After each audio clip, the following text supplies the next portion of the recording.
আল্লাহ মাধ্যম ছাড়া কোনো কিছু দেনও না, কোনো কিছু নেনও না।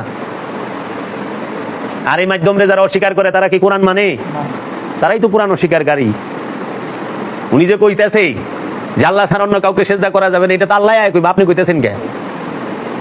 আপনিও তো মাধ্যম হইলেন, আপনার এই দায়িত্ব কে দিল?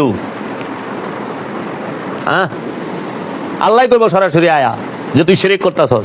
আপনি কোন কেন শিরক করতেছ?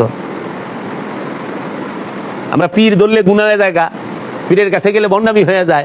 আপনার কাছে গেলে গুনাহ হইব না, বন্ডামি হইব না? আপনিও তো উছিলা। তাহলে কাবা ছাড়া আল্লাহকে সেজদা করা যায় না, যায় রে? ইমাম ছাড়া আল্লাহকে সেজদা করা যায়? ইমাম ছাড়া আল্লাহকে সেজদা করা যায় না। এই ইমাম লাগবে,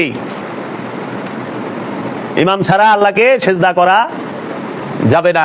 ইমাম এবং কাবা দুইটাই লাগবো। লাগবো কি লাগবো না?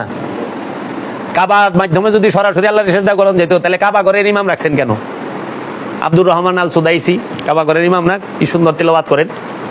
হ্যাঁ, কাবার ওদিকে ইমাম আছে, ঘর আল্লাহর ইমাম সাহেব রেখে দিয়েছে এই ঘরের। কোন তো আল্লাহর ঘরেরও ইমাম আছে। ঘরটা কার? আল্লাহর। কাবা কার ঘর? আল্লাহর ঘর। তো সেই ঘরের যে ইমাম মানে ওই ঘরের নেতা আছে, কাবা ঘরের নেতা আছে না?